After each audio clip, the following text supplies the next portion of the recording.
শাহাদাতের তামান্না নাই, আকাঙ্ক্ষা নাই, এটা মুনাফিকের চরিত্র, এটা ইমানদারের চরিত্র না। ভারত পাকিস্তান যে যুদ্ধ শুরু হয়েছে, আমাদের দেশে অনেকে আশা করছে যে এই যুদ্ধে আমরাও সামিল হয়ে যাব বা আমরাও যুদ্ধ করব। প্রথম কথা হলো যে নবী করিম সাল্লাল্লাহু আলাইহি সাল্লামের প্রতিশ্রুত সেই ঐতিহাসিক মুসলমানদেরকে বাতিলের বিরুদ্ধে লড়তে হবে, জীবন দিতে হবে, জিহাদে যেতে হবে, এটার জন্য মুসলমান প্রস্তুত থাকতে হবে। মুসলমান কখনো ভীতু হয়ে জীবন বাঁচানোর জন্য আপনার চেষ্টা করবে এবং শাহাদাতকে এড়ানোর চেষ্টা করবে, এটা মুসলমানের কাজ হতে পারে না। মুসলমান সবসময় শাহাদাতের তামান্না তার অন্তরে লালন করতে হবে। শাহাদাতের তামান্না নাই, আকাঙ্ক্ষা নাই, এটা মুনাফিকের চরিত্র, এটা ইমানদারের চরিত্র না। তামান্না আমাদের থাকতে হবে যে আল্লাহ, মৃত্যু যখন হবেই, আল্লাহুম্মা ইন্নী আসআলুকা শাহাদাতান ফি সাবিলিক, ওমর রাদিয়াল্লাহু আনহু দোয়া করতেন, আল্লাহ আপনার কাছে আপনার রাহে শহীদ হয়ে যেন আমার মৃত্যু হয়, সেটাই আমি চাই। সাধারণ মৃত্যু আমরা চাইব না, এটা একজন ইমানদারের কামনা থাকবে। কিন্তু সাধারণ পরিস্থিতিতে আমরা যুদ্ধ আল্লাহর কাছ থেকে চেয়ে নিব না।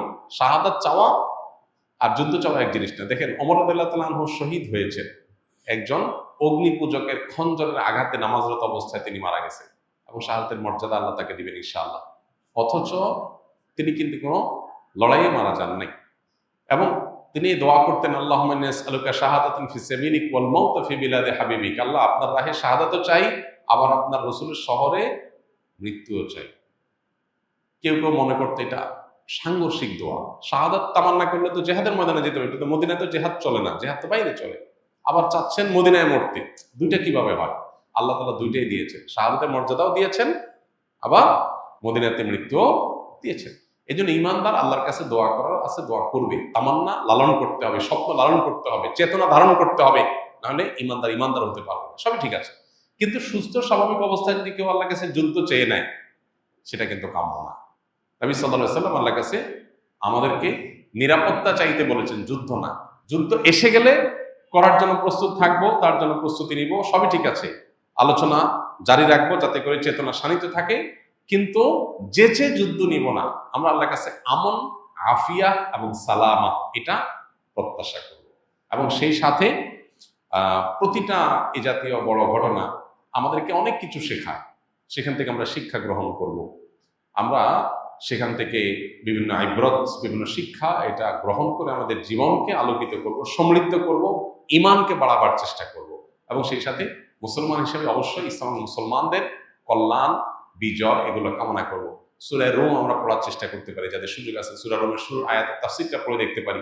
সেখানে আল্লাহ রাব্বুল আলামিন নবী সাল্লাল্লাহু আলাইহি ওয়াসাল্লামের সময়কার সাহাবীদের মক্কায় থাকাকালীন সময় তারা যখন রোমানদের সাথে পারস্যের লোকদের যখন যুদ্ধ হয়েছে, তখন রোমানরা আহলে কিতাব হওয়াতে তাদের বিজয় কামনা করছেন মুসলমানরা, আর মক্কার মুশরিকরা ওই যে রোমান মুশরিকদের, পারস্যের মুশরিকদের তারা বিজয় কামনা করেছে।